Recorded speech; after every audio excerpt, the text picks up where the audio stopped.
Hey, beautiful soul. Do you ever feel like life is heavier than it should be?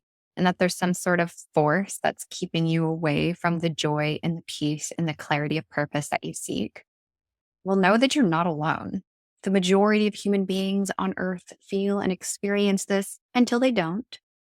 But the thing is the majority of us feel like the suffering it comes from the outside in, whether it's that we don't have enough money or it's what someone said or didn't do or what's going on in the world at this time.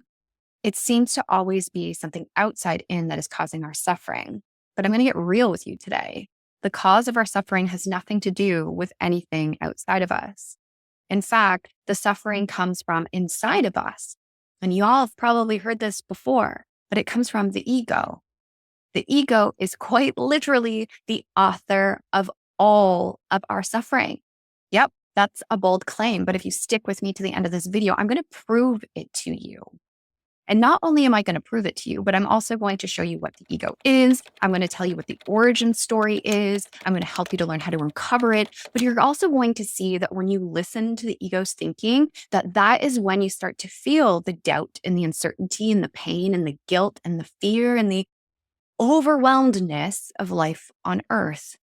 And so what if there was a way for us to not live according to the ego's thoughts about us? What if there was a way to be living life on earth and have nothing to do with the ego? Perhaps if we lived life on earth without the ego as our guide, then that is when we will lean more into that sense of calm, that sense of confidence, and allow ourselves to get a little bit closer to that inner peace and radiating joy that we are told and taught is our birthright. So my friends, thank you so much for being here today. You're going to leave feeling so much better by the end of this video. So if you are ready to experience more peace and more joy and more undoing of the ego, be sure to like this video, subscribe, and even comment below. I'd love seeing your comments and being able to engage with you guys in this way. Just to let you know, I am Britney Shawley. I have been a spiritual therapist for the last 15 years, and this is my Miracles of Mind ministry, where we learn how to transform our thinking from fear to love and from pain to joy through the application of A Course in Miracles. I'm so grateful you've joined me for this very important video today.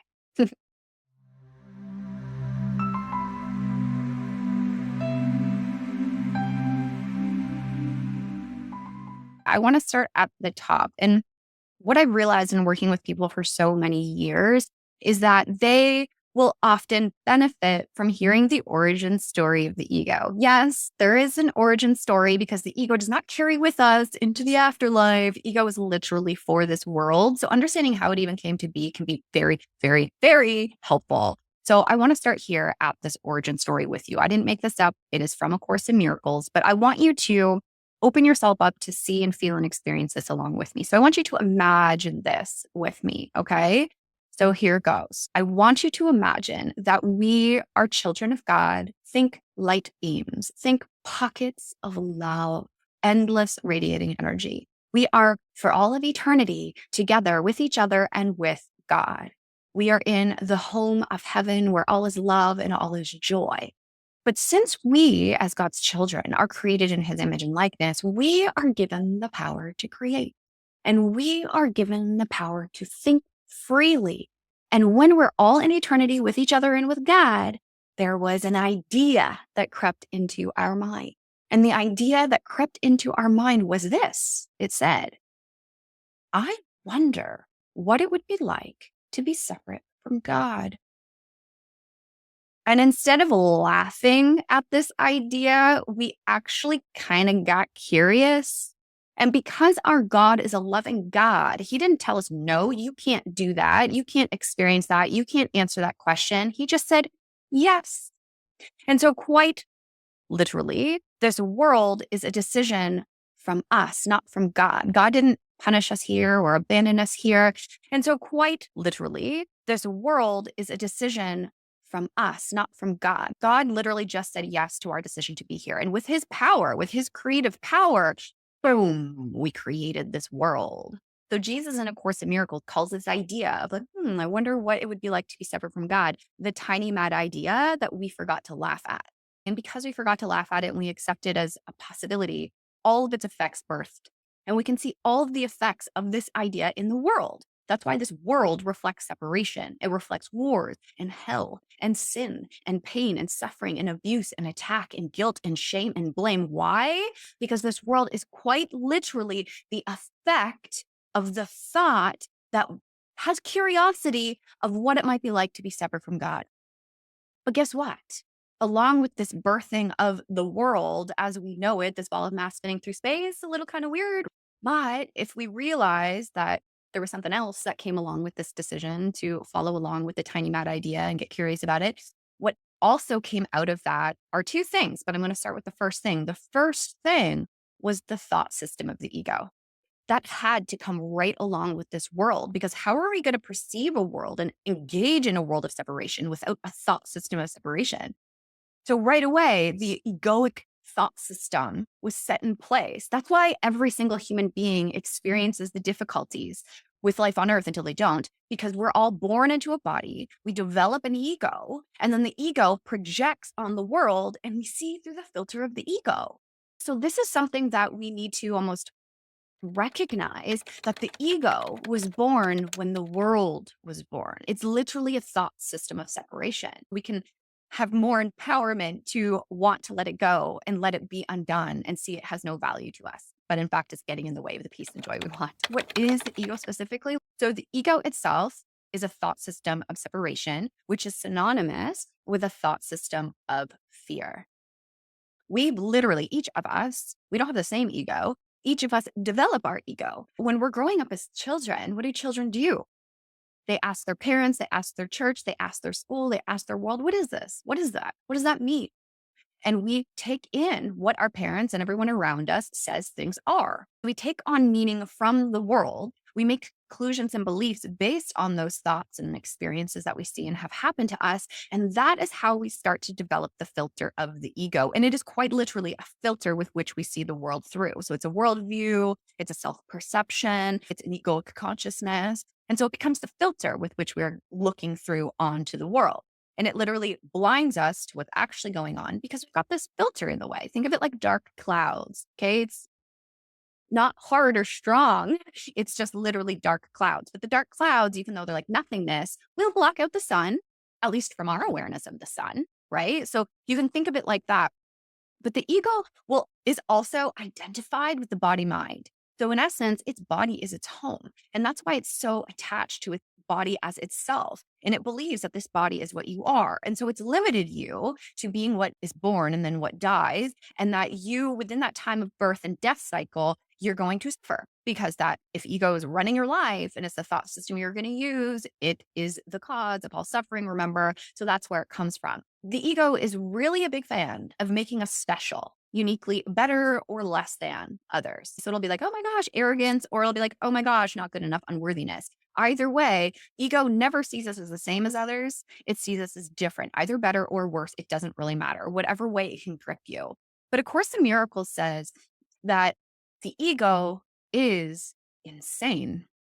The way it sees you and the way it sees others and what it thinks is real is insane. But the ego, when we believe it, it feels so real and it seems so real, right? I remember having a conversation with my dad talking about the ego versus the spirit and trying to express how the ego is not our real thoughts and it does not speak for our true identity, and that it's actually not real. And we'll get more into that in a minute. And my dad starts to like knock on the desk and, knock on things. Look, this is real. Like, this is real. This is real. And the thing about the ego is it takes your physical senses of the body, your sight, your smell, your taste, your touch, and uses those senses as justification for what is real. But in A Course in Miracles, we're being taught that what is real is eternal and it does not die. What is real has no opposite. So God is real, being love and only love. There is no opposite. That's why he would never condemn us or banish us here. God has nothing to do with the suffering in the world. The suffering in the world is pure ego. And until we learn how to train our mind and undo the ego, the suffering's going to appear in the world, my friends. So it's not a matter of trying to change the world. It's a matter of trying to change our mind about the world. But when we change our mind out of ego, it's going to align with something else, which we'll get to in a minute. And that something else can birth a whole new experience that's actually aligned with peace and love. But until we get the ego out of the way, it's suffering here. And the suffering has nothing to do with God, because he's real and whole and does not change. It comes from the ego, because the ego is temporary. The ego is what changes. The ego is what is confused. It's a confused thought system. Think about it. Think about you and think about everyone you know around you. Do you guys know who you are? Maybe some of you do who are watching this video, not going to lie. And if you do, say so below. And if you don't, say so below. But like, we don't know who we are. We don't know why we're here. We don't know who God is. We don't know what's happening. It's because the ego has blocked us with its filter from getting to the truth that is inside us too, but it's deeper. We got to get deeper down into our real thoughts. Let's conclude here on what the ego is. The ego speaks loud and first. This is kind of like how it works, right? Like it speaks loud and first because it tries to grab your attention right away. And this is why a big part of mind training is shh, shh, shh, shh. Quiet you. I don't want to listen to you, ego. Shh, shh, shh, shh. And then we can listen deeper. Okay. But we're learning that we have the power to rule our mind. Ego wants us to believe that it rules our mind because it speaks loud and first, but it doesn't rule anything. It's literally the absence of everything. That's what darkness is. It's the absence of light. And if God is light and we are created light in all of eternity, and the idea of separation came and it birthed the ego is literally the absence of the light. So what we are doing here is realizing that just because it speaks loud and first doesn't mean I need to listen to it or believe it because it's not true. Just because the ego will project onto the world its pain, we're also learning to not make that real, but to see beyond that to what is real, which means that we need the mind training to still the chirps and to start the process of like, shh, quiet down now, quiet down. So we don't let the chirps and the roars of the ego prevent us from seeing with eyes behind the eyes and hearing with ears behind the ears and feeling with the heart behind the heart. Okay. That's what we're needing to do. Get out of the senses of the body because the body is the domain of the ego. And we need to get to true perception, which is inner vision, right? Third eye vision and heart vision, the heart we share with all. So within this whole process, the ego has its own will and it tries to go after things that have to do with like getting and making itself the center of attention and making itself special. It's a whole getting mechanism. But it does all this like getting mechanism and it has its own will apart from God because it believes that it is God. It believes that in its aliveness, that God's not part of that equation. And quite frankly, when we're listening to the ego is, you probably heard this, edging God out. So if we're listening to the ego, it's literally like edging God out of our mind. And when that happens, it's easier for us to believe in the thoughts that the ego gives us. You want to know what those beliefs are? You probably know. But those beliefs are, I'm not good enough. I am unworthy. I'm alone. I'm ugly. I'm lacking. I'm fill in the blank. Did I miss something? Fill in the blank below what your ego has said to you. My ego has said, I'm fat. My ego has said, I'm just going to fail. Fear of failure is a huge thing for my ego. I'll share more of that story later too. But what is your ego saying? I remember being a young kid, you guys, and going to Christmas and all of my family gathering together at Christmas. And the majority of the time we would go and visit my aunt. And my aunt has three kids. Two of them are girls. One of them is a boy. And I always looked up to my cousin because she was older than me. And I was the oldest of my three kids. And so looking up to her was just something that I naturally did. And I always thought that she was just like so beautiful and like so perfect. And I wanted to be like her so much. And I just adored her. And then at Christmas one year, I saw her standing with my mom, standing with my aunt, standing with my little cousins.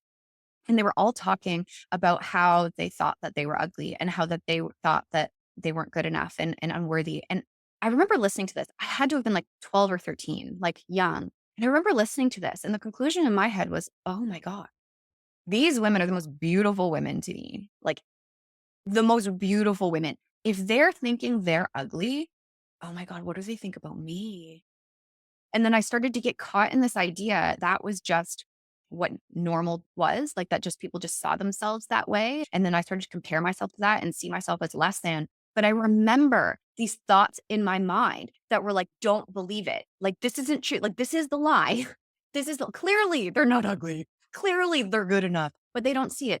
The fact that they don't see it is the lie. So it was this time for me where I had that experience. I related to myself and saw myself as less than based on what their eyes saw. But then at the same time, I heard the soft voice, the whisper within that I'll get to after that was saying, do not believe this. This is not real. Do not believe this. This is not real. And I'm at the point now where I'm like, oh my God, of course it's not real. And that's where we kind of lead ourselves to in the ego exploration is to realize that ego is not real, y'all.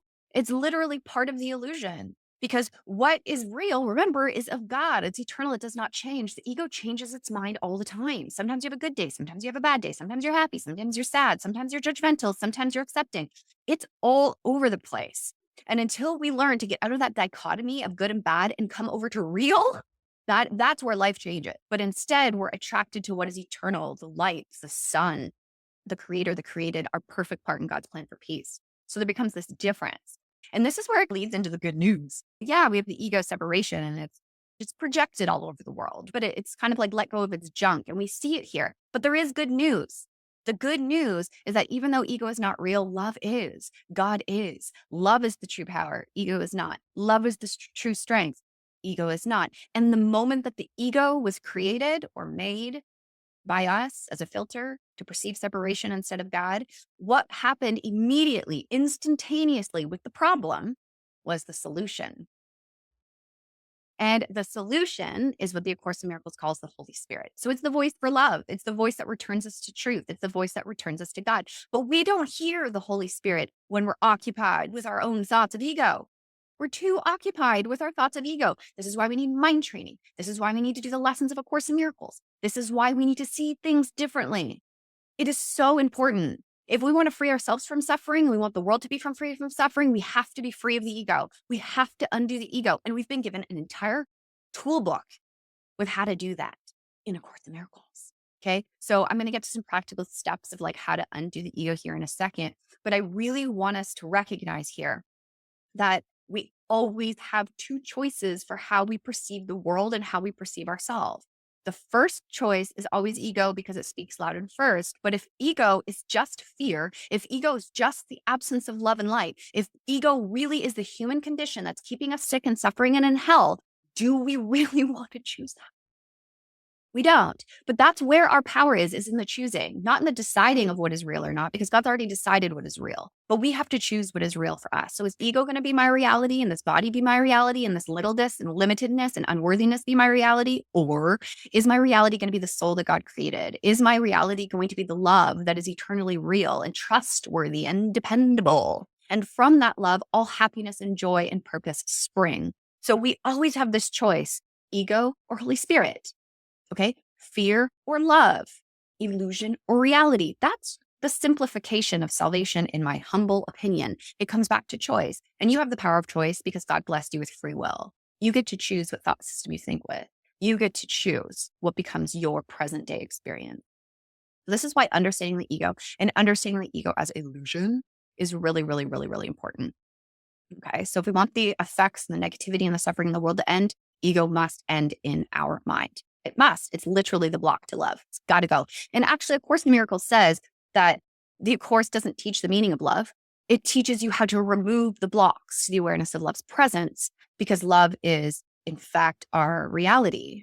Okay. Before time, during time, after time, it doesn't change. And so when we remove the blocks, which is removing and undoing the ego, just love is, right? And so love then dawns on the mind. Peace then dawns on the mind as an experience that allows us to know that God is real and so are we, that God is love and so are we. And we'd be grateful for that.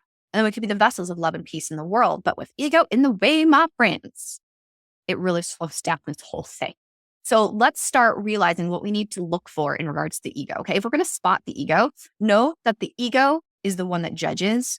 The ego blames. The ego makes a plan for you that is not of God.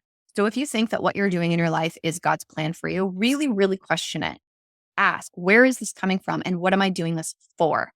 If you get clear on where it's coming from and what you're doing it for, you will be able to know if you're following the voice of ego or the voice for love. But don't just like say, oh yeah, of course, I'm following love. I'm following God's plan. Sometimes you really don't know. And we have to question, we have to contemplate, and we have to get to the deep reasons underneath why we're doing what we're doing. Okay. So key indicators to spot the ego: judges, blames, make its own plan, and makes everything about itself. It really wants to be special. It really wants to be special in some way. So that's why it seeks to get versus give, and it chirps and it roars. So I always like to say that the ego will chirp at you like, oh my God, look at that. Why do you do that? Or, oh my God, why'd you do that? What's wrong with you? Like this little like nagging thing in our head. And if we don't catch the chirps, it becomes a roar. Like either it yells in rage at someone else. It sends out like vibes of just like anger and upset. I'm hearing the word like vitriol, like just absolute venom that can spill out of it. So if we don't pay attention to the chirps, or excuse me, if we pay attention to the chirps, it's going to start to roar and it just gets worse and worse and worse. So part of our mind training is to recognize the chirps, choose not to listen to it. Like I will literally go, shh, shh, shh, shh, shh, almost like you're trying to quiet a child who's obnoxious and a little bit annoying in class. Shh, shh, shh, honey, we are listening right now. Let's put our listening ears on, please. We literally have to do that to ourselves. Okay. This is how we, as the soul, rules our mind instead of it ruling it. We have to realize that I'm the observer. I am the being. I'm not the thoughts. The thoughts are my ego. I can let them on go. I want to listen deeper to the thoughts I share with God. Okay. That is what we are doing here. So ego will judge, as we've already said 500 times. It will compare, keep us stuck in guilt and annoyance. It wants good for some, but not for all. Oh, for me and my people, or me and my country, but nobody else. Like it's selfishness, right? It's separation, it's idolatry. And like the Course in Miracles says that either we are hostage to the ego or we are host to God in any now moment. And so it's always a choice. Am I going to be hostage to the ego, fear, or am I going to be host to God, love? And whatever decision we make is going to be the effects that happens in our life. So we always have to take it back to ourselves to realize that I want to follow love and not fear, and to choose that. Because we can't serve two masters. Like, let's get real. Like Jesus tells us in both the Course and the Bible that we cannot serve two masters. And what he's talking about is the master of the ego or the master of Christ or love, right? So if we're listening to ego, that's our master. If we're listening to love or Christ, that's our master. And depending on who we listen to, that's going to birth the results for us. So I do have an experience here. And you guys, if you followed me for a while, you've probably heard this, but I'm going to share this story from the perspective of the ego lens to know how it is that I've spotted my ego, how I was able to choose again, and how I was able to change my mind to follow love instead of fear. My story in regards to the ego began when I was still a university student. I was finishing my 5th year of university at York University here in Toronto. And I was at a point where I needed another way. But thank God, my school went on strike for 16 weeks. And so it gave me an opportunity to really, really, really look at what I was thinking and look at how I was feeling. And that is a time when my addiction really got carried away. Like I was a binge eater and like it just was so bad. And it got to the point where I'm aware of how ugly I feel, how much hatred I have for myself, how I'm not good enough, how I don't know what to do with my life anymore. I thought I was going to do this. Now I don't know. And so it got to the point where I needed help. But I didn't really have anyone outside of me that I wanted to emulate or ask for help. There was no one there to support me, I felt. So I turned within. And I asked a question. And the question that I asked when I fell to the floor, put my hands on my lap and I closed my eyes was, what void am I trying to fill? Because I'm just stuffing myself, right? What void am I trying to fill? The answer that I heard was that I'm afraid of failing. Afraid of failing at what? Okay, there's the list. Afraid of failing at my parents, afraid of failing at school, afraid of failing in life, afraid of failing in myself, afraid of never losing weight, afraid of not getting, over the addiction, just failure. And I realized in that moment that I was quite literally afraid of absolutely everything and I had seen my entire life was based on fear. My entire life was based on fear. And it was in that moment that I said, I'm not going to let my life be based on fear anymore. I'm going to let it be based on love. I made that decision. I remember going to my journal, writing, God means something to me. Prior to that point, I couldn't even say God. I was not religious, did not grow up Catholic, none of that stuff.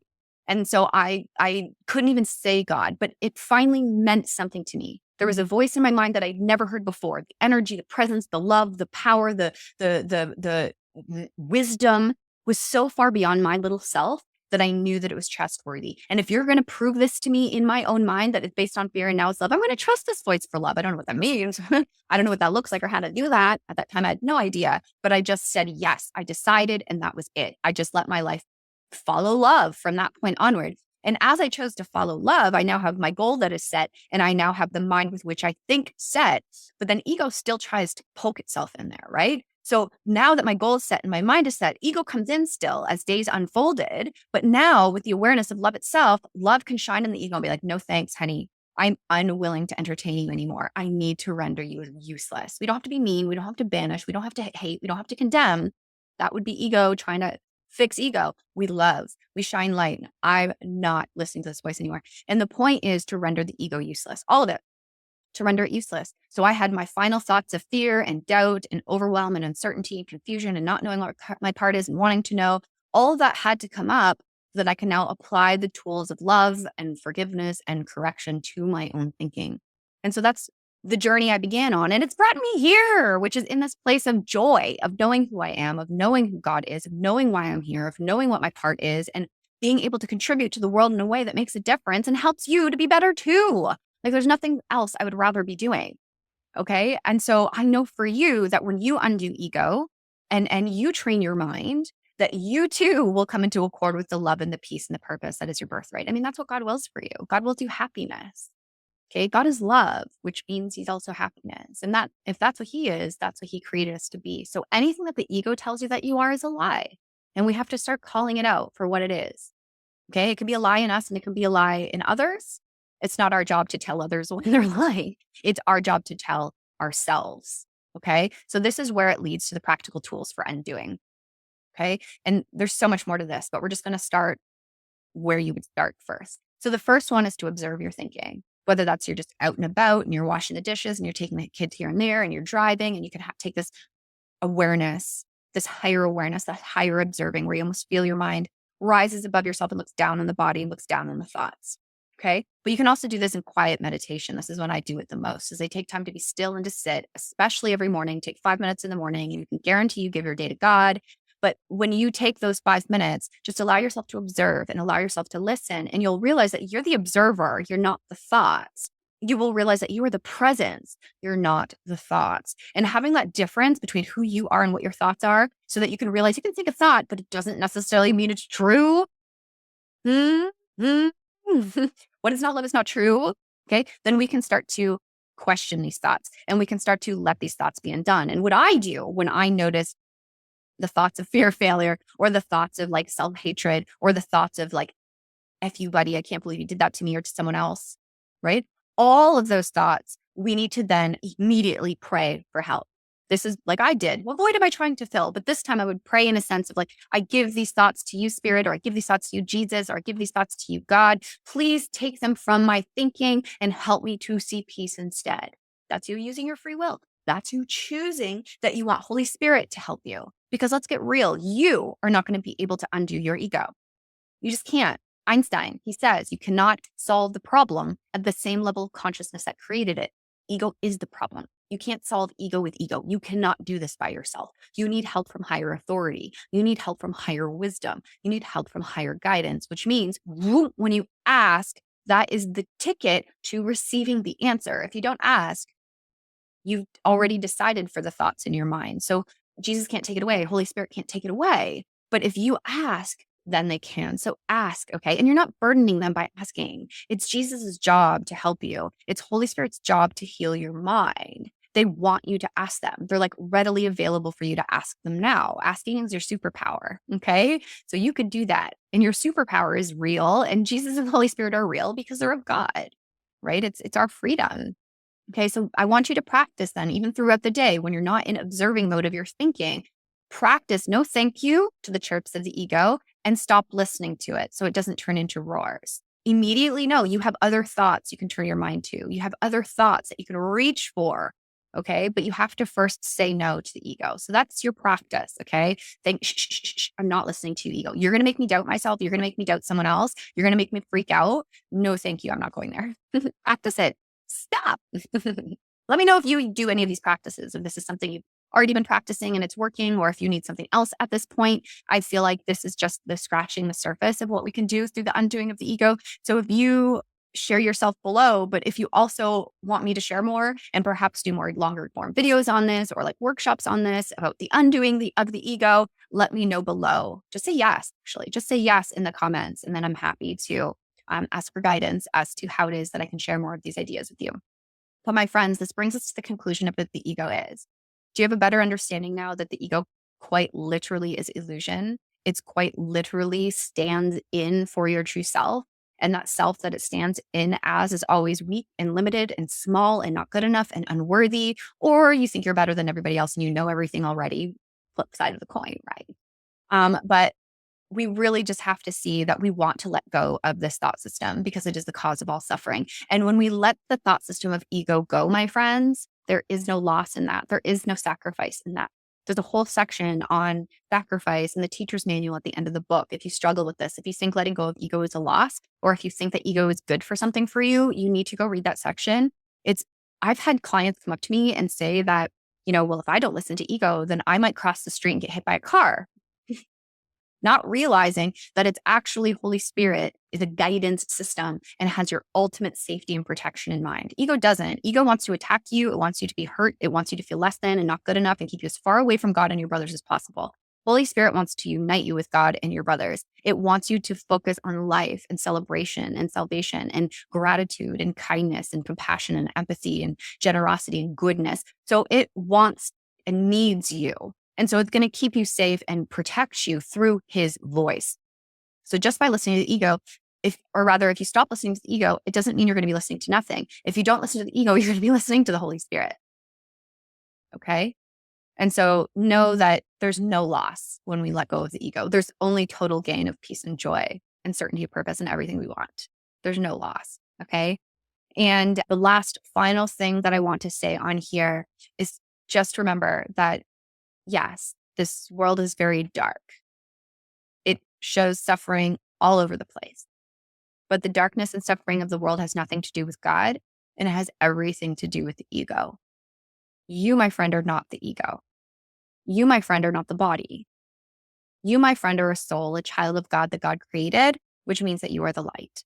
And you are being called to be the light in a very dark place. So you, the light, is real. This dark place is not. But it is our job to be the light of the world. It is our job to follow in the demonstration of our brother Jesus and really embody the light, embody the Christ, and let that shine as being what is true and what is real. That's how we're going to heal. That's how we're going to work miracles. That's how we're going to solve and fix all of our problems in the world, is by letting the light be real, knowing that the darkness is nothing and the ego is darkness and therefore it is nothing. Is this resonating with you? Let me know below if this is speaking to you and it's helpful for you. And anytime going forward, when we are triggered by the dark in us or triggered by the dark in the world or in anybody else, call on the light. We have the guidance system of the light. Okay. And you can even turn to that prayer in A Course in Miracles that talks about forgive us our illusions, Father, and help us to accept our real relationship with you, where there are no illusions and where none can ever enter. Our holiness, our wholeness is yours. There's more in that prayer, and I might link it for you below if you want to marinate in it and sink in it. It is really a great way to allow the prayer to open you up, to allow forgiveness that comes from the Holy Spirit to cleanse out that filter, to cleanse out those blocks. And remember, it's not you that does it. You ask for it. You sit down to let it happen. You give time for it to happen, but it's the Spirit that is going to heal you and return you to the light of which you've never actually left. When we clear out the ego, it's so easy to see, my friends. The light has come. So if this was helpful for you, definitely please like and subscribe. I will make sure that I put a video up here on the screen for you. I think that's going to be the video on the Holy Spirit, so that you can learn more about what the Holy Spirit is, how to follow Holy Spirit guidance, and more about undoing ego, so that you can hear the clarity of the voice for love that God has placed in your mind because he loves you. So thank you so much for spending this time with me today. If you have any more questions about the ego, ask them below. I did not answer every single question I want to, but I feel like this is enough for now for us to marinate in and think about and contemplate and apply to our lives. So I hope you found benefit in this teaching today. I love you guys so much. Thank you so much for being here. And I definitely look forward to seeing you in the next video. Peace.